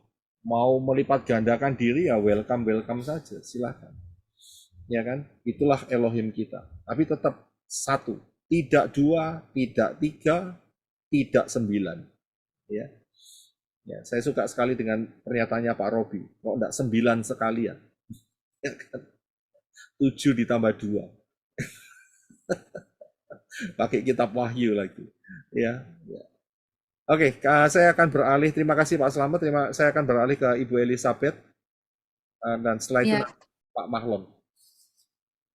Ya, Pak Yosef tadi mau menambahkan aja, sebetulnya dari sisi komersial, kita tuh sebenarnya sudah diberitakan nama sebenarnya dari Yesus ini tuh siapa. Karena dari dulu tuh waktu ada film Passion of Christ yang saya yakin booming, karena di sini juga booming Pak, Nah, memang Mel Gibson masih menggunakan nama Christ di situ judulnya Passion of Christ. Tapi di dalam filmnya sendiri sebutan Christ itu adalah Yeshua, Pak. Makanya dari situ pertama kali saya bingung, kok bukan Yesus namanya tetapi Yeshua gitu. Tetapi waktu itu saya masih ngehnya adalah mungkin karena itu bahasa Ibrani, mungkin ya karena bahasa Aram, jadi disebutnya adalah Yeshua. Tetapi dari situ kita sudah terpanggil, loh, nama aslinya Yeshua ya sebenarnya gitu. Jadi sebetulnya saya juga bingung kenapa orang ya seperti kemarin saya bertemu dengan klien saya sebut nama Yeshua, dia bertanya saya apa namanya, kenapa menyebut nama Yeshua, apa saksi Yehova dan lain-lain. Saya ceritakan sebetulnya nama aslinya memang Yeshua. Dan sebetulnya kan kalau kita nonton Passion of Christ pun disebutnya Yeshua, itu secara komersil film itu harusnya sudah membuat kita sebagai orang yang mengimani ini bertanya-tanya gitu ya. Tetapi kembali lagi mereka merasa doa mereka kepada nama yang lama pun tetap dijawab kok. Jadi mereka merasa sama aja, nama itu banyak kok gitu. Tetapi tetap saja kok dikabulkan doanya. Jadi ya saya sudah tidak mau berdebat lagi karena itu sudah berarti dengan cara seperti itu kamu sudah menutup anugerah itu sendiri, karena ketika kita memberitahu tetapi mereka sama sekali tidak punya keinginan untuk mencari tahu gitu. Itu aja sih Pak, mau menambahkan. Terima kasih. Ya, terima kasih Ibu Elizabeth. Ya, memang betul ya. Saat kita memberitakan dan mereka menolak, selesai. Apalagi saat rapture, selesai. Ya, nggak akan bisa diteruskan ceritanya. Ya, ceritanya ada di dalam masa 666, bahaya sekali. Ya, itulah. Terima kasih Bu Elizabeth. Ya, silakan Pak Mahlon. Ya Pak, tadi memang mengenai Roh Kudus sudah Pak sudah sampaikan sudah jelas. Cuman ini saya hanya mau sampaikan firman-Nya saja. Di Kejadian 1 ayat 2, dan bumi menjadi tak berbentuk, dan hampa dan kegelapan ada di atas permukaan samudera raya, dan roh Elohim ada mengeram di atas permukaan air. Jadi kalau pakai baptisan, pakai nama Bapak Roy biasa pakai Ruah Yahweh Elohim, ya memang Ruah Elohim itu kan tenaga aktif Bapak Yahweh. Jadi pada waktu setiap orang yang mau menerima Bapak Yahweh dan dikasih tanda dengan baptisan, ya sorga memberi pengakuan penuh. Ya, jadi itu milik sorga, ya lengkap, ya tidak ada celah untuk ada dakwaan-dakwaan dari manapun datang untuk mendakwa yang bersangkutan. Ya. Jadi mungkin itu yang saya tambahkan Pak Kasih Lur. Iya, terima kasih banyak Pak Mahlon untuk pemasukannya. Terima kasih. Iya Pak Roy, saya mungkin akan memperjelas tadi mungkin dari penjelasan Pak Roy dan teman-teman, terutama tentang Trinitas. Trinitas itu adalah teori ya Bapak Ibu. Yang salah itu adalah saat teori Trinitas itu dijadikan doktrin.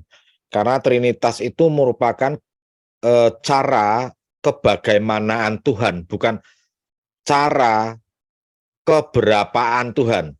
Paham ya maksud saya ya? Cara memahami kebagaimanaan Tuhan itu Trinitas. Bukan cara keberapaan Tuhan.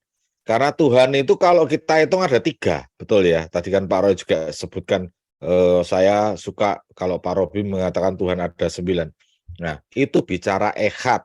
Echad itu bukan bicara bilangan Bapak Ibu. Echad itu bicara satu tetapi banyak. Satu tapi banyak. Bingung toh. Karena apa? Karena memang Tuhan itu tidak bisa dilogika Bapak Ibu. Makanya saya sering kali ngomong tentang orang Kristen itu paling anti kalau kita belajar tentang meditasi. Orang Kristen itu paling anti kalau kita belajar dengan Kabalah, katanya sesat. Nah, sebenarnya kalau kita mau benar-benar memahami, kata mistis sendiri itu adalah segala sesuatu yang di luar nalar manusia itu adalah kategori mistis. Makanya kalau saya mau memancing kerusuhan dengan orang Kristen, saya selalu mengatakan kamu percaya enggak dengan mistis. Kalau mereka bilang, wah mistis itu sesat, ya sudah berarti kamu ateis. Simpel Bapak Ibu. Kenapa? Karena Tuhan itu mistis. Lah kalau kita lihat di gereja-gereja juga mereka kalau berdoa melakukan doa peperangan roh. Lah ngapain? Itu kan mistis. Betul enggak? Ya toh? Setuju dengan pernyataan saya. Mereka kalau berdoa ngusir setan itu apa enggak mistis namanya? Wong ngusir kok barang enggak kelihatan. Berarti kamu orang gila. Betul ya? Nah, itu mistis. Makanya saya selalu katakan, kita harus tahu bahwa ehad itu artinya satu tapi jamak. Jadi bukan bicara tentang bilangan atau numerik. Bukan hitungan 1, 2, 3, 4, bukan. Lalu bagaimana dengan orang yang dulu menyebut nama Yesus yang tadi disampaikan oleh Bu Elizabeth? Ingat bahwa di dalam kehidupan kita tahu bahwa ada berkat umum dan berkat khusus. Berkat umum itu berbicara apa? Semua manusia tidak pandang bulu mendapatkan berkat. Contoh, kita merasakan indahnya sinar matahari pagi. Kita kalau malam hari bisa melihat bintang dan bulan. Itu adalah berkat umum. Lalu mereka juga bekerja dan mereka mendapat berkat, bahkan bisa lebih kaya dari kita mungkin. Itu berkat umum Bapak Ibu. Lah berkat khususnya itu apa? Berkat khususnya adalah kita mengenal nama Bapa Yahweh di dalam Yesua Masia. Kita mendapat anugerah keselamatan. Itu berkat khusus. Nah, dari sini kita mesti tahu Bapak Ibu ya. Jangan sampai kita salah. Kenapa? Loh, selama ini orang Kristen itu kan mengacu ke Trinitas. Berarti kan kayak tadi Pak Adi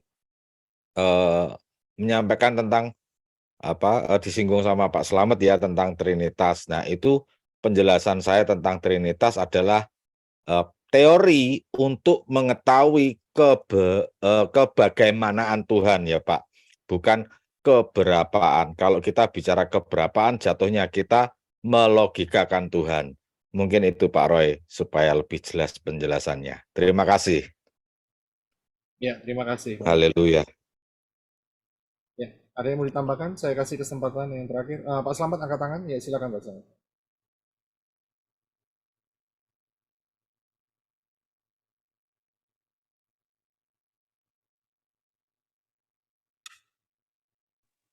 Halo? Ya Pak, Shalom. silakan. Shalom. Ya, saya ingin menanggapi Pak Robi tadi ya Pak Robi ya. Mungkin ini yang selama ini disalahpahami Trinitas Pak ini. Jadi yang seperti yang Pak Robi ungkapkan tadi, Trinitas adalah untuk menyampaikan keberapaan Tuhan itu jelas salah Pak. Tapi kalau menurut saya, pahaman saya ini sendiri pribadi Pak ya, setelah saya belajar itu, selama ini Trinitas itu adalah untuk memahami bagaimana peran Yesus di dalam dunia. Menurut Itu saya, yang saya katakan Pak iya. Slamet, itu saya katakan kebagaimanaan Tuhan. Itu Trinitas kebagaimanaan, bukan keberapaan. Mungkin Pak Slamet salah mendengar tadi. Iya Pak. Jadi kalau saya seperti itu Pak. Jadi Trinitas itu ya mereka salah, mungkin mereka jawabannya yang salah Pak ya. Jadi mereka selama ini kan ada bilang 3 Tuhan kan ya. Jadi di luar itu sudah mengatakan 3 Tuhan. Tapi sebenarnya ya untuk menjabarkan peran Tuhan Yesus itu di dunia itu ya Trinitas tadi. Karena menurut saya Pak, Yesus itu selama masih di dunia belum disalib itu belum sempurna. Memang sempurna dalam pikiran, jiwa, roh itu memang sempurna karena Yesus tidak berdosa kan Pak ya. Tapi masih belum sempurnanya di dalam sebatas tubuh jasmani tadi Pak. Karena Yesus kan berasal dari seorang wanita kan Pak ya. Jadi harus menggenapi firman-Nya. Nah, tolong diluruskan nanti kalau paham saya ini salah ya. Bahwa Yesus ini sempurnanya ya di atas kayu salib tadi, setelah meninggal, dikubur dan sebagai kembali itu sebagai penggenapan dari kitab Kejadian kan, bahwa Yesus meremukkan kepala ular tadi. Seperti itu Pak. Konfirmasi ya, gembala yang baik. Oke, mau. Ya, saya akan Pak Yosef Roy, izin bicara. oh boleh silahkan. Ya, silakan. Baik, Pak Yosef Roy dan teman-teman shalom semuanya. Saya kira berbicara tentang Trinitas, kita Mesianik sudah pernah diajarkan bahwa memang Trinitas itu tidak ada. Itu adalah doktrin dari agama seberang yang pernah saya anut di sana tentang Trinitas itu. Nah, kita harus kembali ke firman. Di dalam firman itu jelas sekali tertulis bahwa hakikatnya Elohim itu roh. Ya, Bapak Ibu, hakikatnya itu Elohim itu roh. Nah, saya sering gini loh, membuat satu analogi air. Air itu ketika dia di dalam satu cerek, dia tetap disebut air. Di satu wadah apapun tetap disebut air. Nah, demikian pun dengan Bapak Yahweh. Bapak Yahweh bisa menjadi sejuta fenomena apapun. Tetap dia adalah Yahweh. Ketika dia lahir ke dunia ini, seperti dalam khotbahnya Pak Yosef Roy, yang dia katakan bahwa aku butuh darah. Ya, maka dia membutuhkan yang namanya tubuh fisik. Makanya ketika diperiksa oleh DNA ya Pak Yosef Roy ya, itu didapatkan kromosomnya hanya 24. Kenapa? Karena 23-nya itu dari Maria. 23 itu yang dia butuhkan. Yang satu itu adalah dia sendiri. Karena dia adalah roh itu sendiri. Dia berdiam di dalam tubuh fisik dan dikasih nama sebagai Yeshua. Kenapa disebut sebagai Yeshua?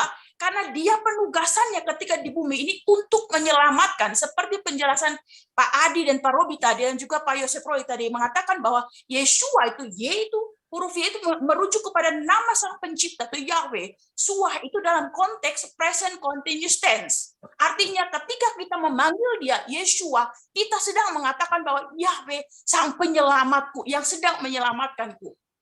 Jadi Bapak Ibu sekalian, coba saja nanti, kita jangan fokus dengan ayat-ayat yang mengatakan bahwa oh dia utusan, dia begitu. Coba nanti baca di kitab Mazmur 23, di situ jelas sekali. Daud berani mengatakan, Yahweh adalah gembalaku. Di dalam Yohanan 10, Yeshua berani mengatakan, akulah gembala yang baik. Wah, kok keluar ya? Ya. Lanjut, Bu. Jadi Bapak Ibu mohon jangan lagi membahas tentang Trinitas. Saya bukan mau alergi tentang itu, tetapi bahwa mari kita memahami ini dari sudut pandang firman. Kita kembali ke firman. Dan di dalam kitab Wahyu, saya sering mengatakan ini. Di dalam kitab Wahyu 1 itu, Yohanan mencatat dengan jelas. Dia mengatakan bahwa Yahweh mengatakan, akulah Alef Wetau. Kemudian di ayat berikutnya lagi, dia mengatakan dia melihat dan dia bersujud. Kemudian dia bilang dia melihat tuh Sang Putra Yeshua mengatakan, akulah Yahweh Wetau, Alef Wetau. Saya mau bilang, tidak ada satupun makhluk di bumi maupun makhluk di Samayim yang berani menyatakan tentang dia berani mengulangi pernyataan yang sama oleh Yahweh kalau bukan itu Yahweh sendiri. Itu satu. Yang kedua, di dalam kitab mana saya lupa, tetapi Paulus mengatakan apa? Kalau bukan Ruah Kodes yang mengatakan bahwa Yeshua itu Yahweh, tidak satu pun yang berani mengatakan hal itu. Jadi sekali lagi Bapak Ibu, mari bahwa kita kembali ke kebenaran firman. Kita harus benar-benar kembali dan tinggalkan semua doktrin yang lama yang memang tidak sesuai firman. Mari kita kembali. Percayalah, bakal akan dibukakan begitu banyak hal. Bukan cuma hal satu, seperti tadi Pak Yosef Roy yang disampaikan itu. Begitu banyak hal yang akan dia bukakan bagi kita. Demikian, shalom. Ya, terima kasih Bu Rico. Ya, terima kasih. Silakan Ibu Luar biasa. Ya, betul. Ya, Pak, saya juga mau menambahkan sedikit. Saya rasa kita harus hati-hati sekali dengan doktrin Trinitas ini. Kenapa terus didengung-dengungkan oleh gereja-gereja yang masih menggunakan faham Yunani? Karena di sebelah kita si setan juga menggunakan segitiga. Saya nggak tahu artinya apa. Kenapa mereka menggunakan segitiga dan mata di tengah-tengahnya itu. Tetapi yang pasti bentuknya juga seperti Trinitas gitu. Oleh karena itu, ketika kita menggunakan Trinitas ini yang sebetulnya memang tidak sesuai, karena di Yohanan juga disebutkan bahwa Yeshua sudah menyebutkan bahwa Yeshua dan Bapa itu adalah satu, apa Yahweh adalah satu, dan kemudian Ruah Yahweh Elohim itu adalah bagian dari Yahweh itu sendiri. Nah, kenapa itu terus didengung-dengungkan Trinitas itu? Kita harus bertanya juga kenapa? Karena di sebelah kita juga menggunakan Trinitas itu. Di dalam alam roh, pasti itu akan menggoyangkan sistem iman kita ya, gitu ya. Nah, itu saja sih Pak Roy, makasih. Iya, betul. Ya, jadi kita bangun konsep kita sesuai firman. Saya sudah sampaikan kapan hari dengan aku butuh darah itu jelas sekali, ya jelas sekali. Jadi itu sudah tidak terbantahkan. Jadi untuk istilah-istilah yang saya yakin itu akan mengacaukan, lebih baik kita pinggirkan saja. Gitu. Kita akan tetap pakai yang sesuai dengan pola yang benar. Ya, itu dia. Terus kemudian, ya silakan Bro Adi. Ya sebentar Pak Roy, saya juga mau tambahkan seperti ini Pak Roy. Kalau yang kita kembali kita bicara pola ya, polanya Bapak Yahweh. Polanya Bapak Yahweh itu echad, tidak ada Tritunggal. Ya, jadi seperti yang apa ya, pembicaraan kita sampai ke detik ini kan sebenarnya juga awalnya dari pertanyaan Pak Julian itu tentang baptisan di dalam nama Bapa, Putra dan Roh Kudus ya. Dan memang baru aku tangkap kembali, baru aku ngerti apa yang disampaikan oleh Pak Slamet, tolong di-mute dulu suara burungnya masuk itu Pak. Kicauan burungnya masuk. Pak Slamet, tolong di-mute dulu suaranya. Nah, belum, ini masih. Oke. Nah, sudah. Oke, silakan Bro. Oke, haleluya. Jadi baru aku dapatkan juga apa ya, dituntun gitu ya ke pengertian dengan apa yang Pak Yosef Roy sampaikan gitu tentang Bapa, Putra dan Roh Kudus itu di dalam proses kita membaptis pembaharuan, bahwa Ruah Yahweh Elohim itu supaya spesifik dan tidak buka celah sama sekali. Karena konsepnya Bapa, Putra dan Roh Kudus itu adalah echad. Ya, jadi Bapa Yahweh di dalam Yeshua HaMashiach, di dalam Roh Kudus atau Ruah Yahweh Elohim itu adalah echad. Jadi fondasinya di situ. Kita pakai fondasi echad itu. Jadi memang kalau kita kembali ke pola Ibrani, tidak ada sama sekali yang namanya Trinitas atau Trinity itu. Demikian Pak Yosef Roy, terima kasih.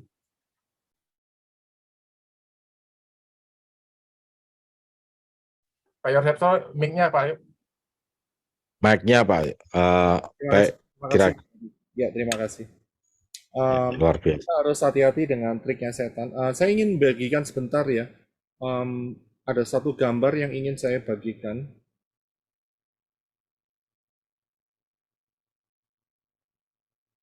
Dan ini menyangkut segitiga.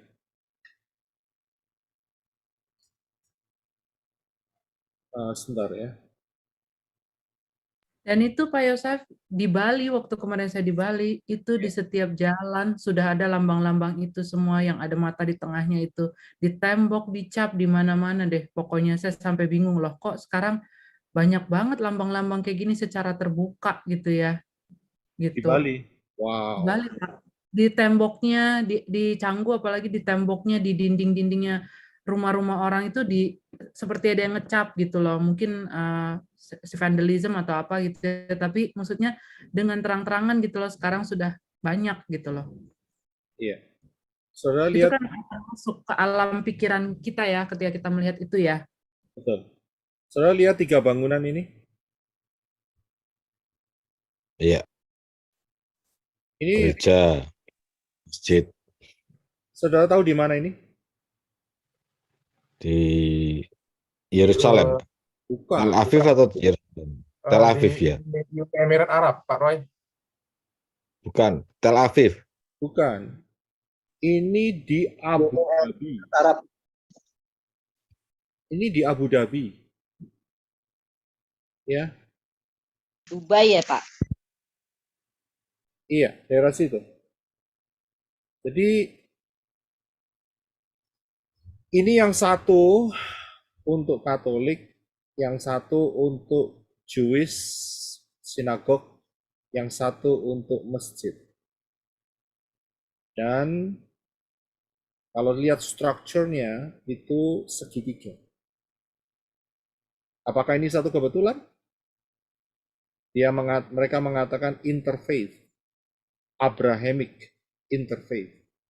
Karena yang satu percaya Abraham, yang satu juga Abraham, yang satu juga Ibrahim. Jadi mereka ini sudah jadi loh, sudah diresmikan. Ya, jadi mereka menggunakan ini juga sebagai pemersatu agama tunggal di dunia. Ya, jadi mereka juga pakai sistem konsep tree itu tadi. Ya. 3.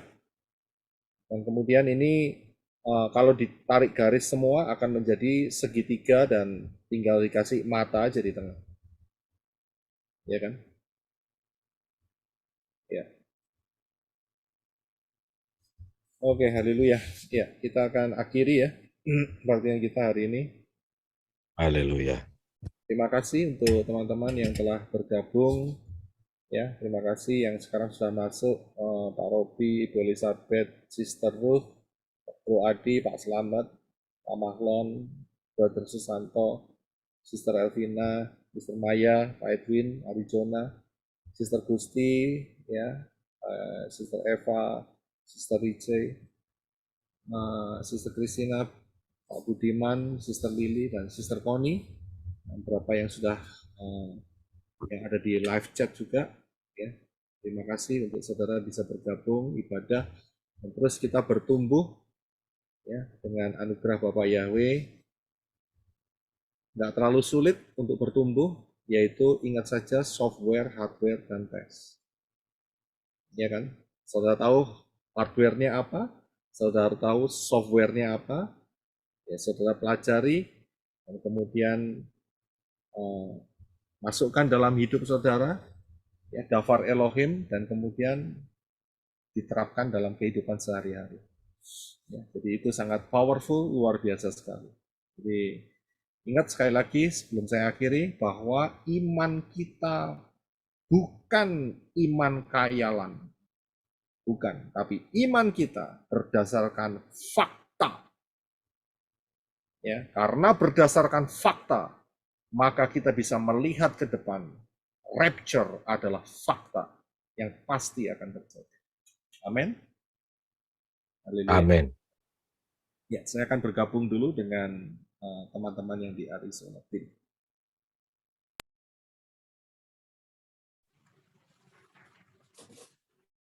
Sister Elizabeth, Ya, Bro Desmondnya kemana? Bro Desmond lagi di Samosir. Dia ikut lewat YouTube tadi.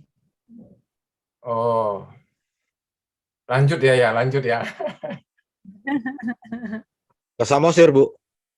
Iya, hari ini ada konser antara musik Oh. Batak sama musik Jerman gitu, Pak, di Samosir yang menggelar mereka. Oh. Wow, luar biasa. Bagus tuh pemandangannya di Samosir. Oh, bagus, Pak. Lagi dingin lagi. Di sana 18 derajat sekarang hari ini. Oh ya? Wow. Iya, Pak. Di Bali kemarin juga sama, Pak, 19 derajat kalau malam. Ya, semalam di Jogja juga dingin sih, cuman saya nggak ngukur berapanya itu. Cuman kemarin pas kita ke kehilatnya Pak Yosef, kebetulan Pak Yosefnya lagi dipanggil ke Jakarta, Pak. Jadi kita nggak ketemu. Iya, dia di Jogja sama saya kok. Oh iya. Dia di Jogja sama saya.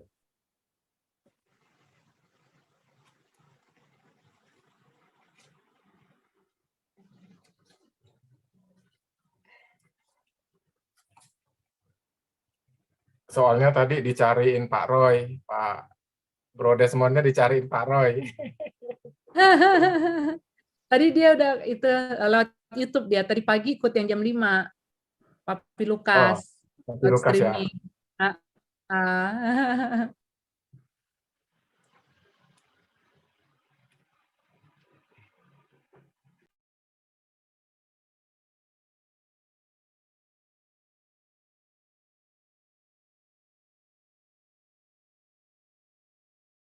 Di Jogja udah musim kemarau ya, Pak Robi? Loh, ya enggak, toh harusnya ini sudah mau masuk musim hujan toh. Udah berapa lama enggak hujan di sana? Berapa lama ya? Aku udah ngapalin, Bro. Oh Udah ya. hafalnya. Soalnya di daerah Kalimantan Barat ini enggak ada kemarau-kemarau. Kemarin terakhir dua mingguan enggak hujan, ini udah hujan lagi. Udah masuk hujan lagi nih. Jadi memang tidak ada kemarau-kemaraunya Kalimantan Barat nih. Haleluya. Saya telah bergabung, sebentar ya.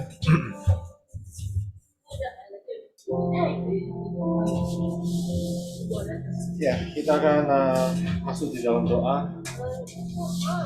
Terima kasih Bapak Yahweh, di dalam Yeshua HaMashiach, Engkau telah pimpin kami di dalam persekutuan ibadah beserta semua teman-teman yang ada di live streaming dan juga di live chat.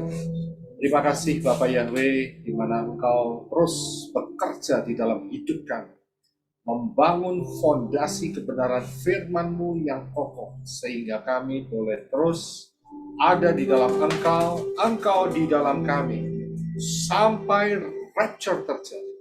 Terima kasih Bapak Yahweh, terima kasih.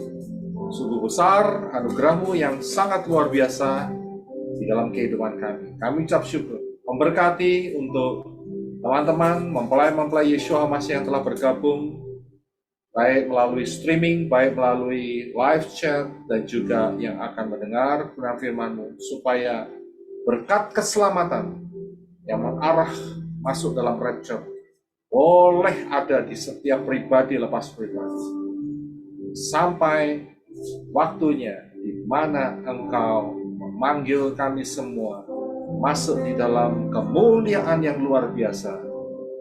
Mata kami terus memandang kepadamu. Kami terus punya iman di dalam Yahweh, di dalam Yeshua HaMashiach, dan di dalam ruah Yahweh Elohim. Terima kasih Bapa. Dalam nama Yeshua HaMashiach, kita akan angkat tangan kita bersama-sama. Bapa Yahweh memberkati Engkau dan melindungi Engkau. Bapa Yahweh menyinari Engkau dengan wajah-Nya dan memberi Engkau kasih karunia. Amin. Bapa Yahweh menghadapkan wajah-Nya kepadamu dan memberi Engkau damai sejahtera. Berkat-berkat ini dicurahkan di dalam nama Yahweh, di dalam nama Yeshua HaMashiach, dan di dalam ruah Yahweh Elohim, mulai hari ini sampai rapture terjadi. Terima berkat dari Bapa Yahweh di dalam Yeshua HaMashiach. Yang percaya katakan amin. Amen. Yahweh Yeshua, Yahweh Yeshua, Yahweh Yeshua, Yahweh Yeshua, Yahweh Yeshua, Yahweh Yeshua, Yahweh Yeshua, Yahweh Yeshua, Yeshua, kekasih jiwaku, Yeshua, keselamatan hidupku, Yeshua, yang layak ku sembah, Elohim, Yahweh Roh Kudus, Yahweh Roh Kudus, Yahweh Roh Kudus, Yahweh Roh Kudus. Amin. Kita akan naikkan beberapa pujian. Haleluya.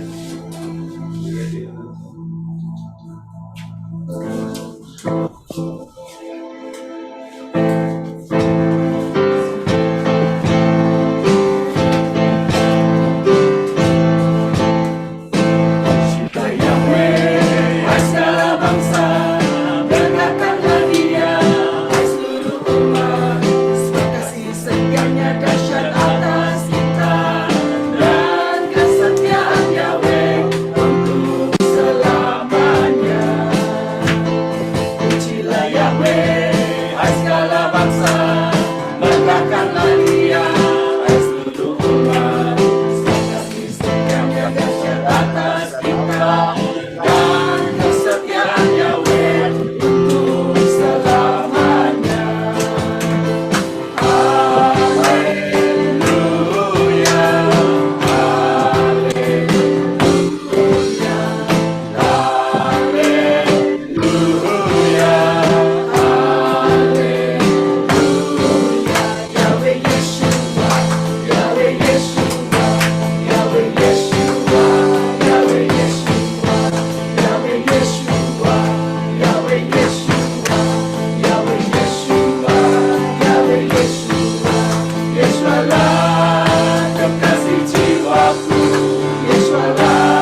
Pak Yosef Roy, teman-teman Terima semua. kasih Pak Yosef Roy, Saudara Bapak Yahweh memberkati.